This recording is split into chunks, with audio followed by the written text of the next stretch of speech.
అందరికీ నమస్కారం.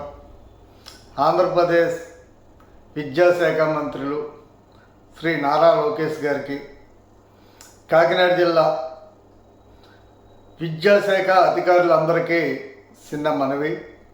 నా పేరు మేకా బీరబాబు, కాకినాడ జిల్లా జగ్గంపేట.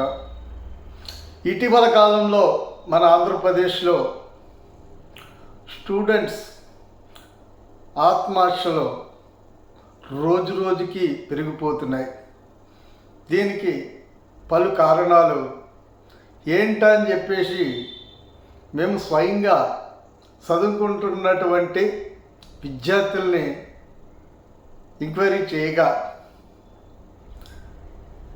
ఆంధ్రప్రదేశ్లో ఉన్నటువంటి విద్యాలయ యాజమాన్యాలు ప్రభుత్వం నిర్ణయించే ఫీజుల కంటే అదనంగా 8 రెట్లు ఫీజులు వసూలు చేయటం, బుక్స్, స్కూల్ డ్రెస్, యూనిఫామ్ అన్నీ కూడా వాళ్ళ వద్దనే కొనాలని కండిషన్ పెట్టి విద్యాలయాల్లో జాయిన్ అయ్యేటప్పుడు ఫీజు కట్టించుకుని తర్వాత మధ్యతరగతి దిగువ స్థాయి ఒక రైతు కుటుంబం నుంచి ఎవరైతే చదువుకుంటున్నారో సమయానికి ఫీజు కట్టకపోతే ఎగ్జామ్ టైంలో ఆఫ్ చేసి వాళ్ళని విద్యాలయాలకు రాకుండా చేయటం, మరి ఎండలోనే నిలబెట్టి వాళ్ళతో చదివించటం, దుర్భాషలు మాట్లాడటం వల్ల తోటి విద్యార్థుల దగ్గర వాళ్ళు మానసికంగా ఇబ్బంది పడి ఆత్మహత్యలు నానాటికి పెరిగిపోతున్నాయి.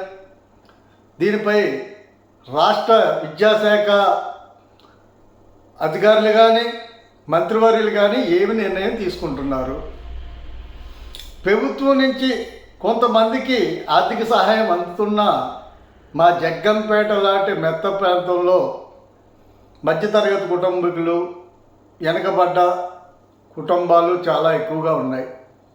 మరి వాళ్ళు కరెక్ట్ టైంలో ఫీజు కట్టకపోతే స్టూడెంట్ని విద్యాలయాలకు రానివ్వటం లేదు. యాజమాన్యాన్ని ఎవరైనా ఎంవీఓ కానీ ఆర్ఆర్ఓ కానీ ఎవరైనా వీళ్ళపై చర్యలు తీసుకుంటున్నారా? విద్యాలయాలపై వాళ్ళు చేయాల్సిన ఏర్పాట్లన్నీ కరెక్ట్గా చేస్తున్నారా? దీనిపై ప్రభుత్వం తక్షణమే స్పందించి అధికంగా ఫీజులు వసూలు చేయకుండా ప్రభుత్వం నిర్ణయించిన రేటు ప్రకారంగా ఫీజులు వసూలు చేసి, మరి ఏమన్నా పెండింగ్ ఉన్న ఫీజులు ఉంటే అవి సర్టిఫికేట్ తీసుకునేటప్పుడు ఎలాగా సర్టిఫికేట్ క్లియర్ చేస్తారు. కాబట్టి ప్రస్తుతం చదువుతున్న స్టూడెంట్పై ఎటువంటి ఒత్తిడి లేకుండా చదువులు కొనసాగించేలాగా విద్యాలయాలు, విద్యాశాఖ మంత్రులు అందరూ స్టూడెంట్ సహకరించాలని కోరుకుంటూ సెలవు తీసుకుంటున్నాను. జై హింద్, జై భారత్.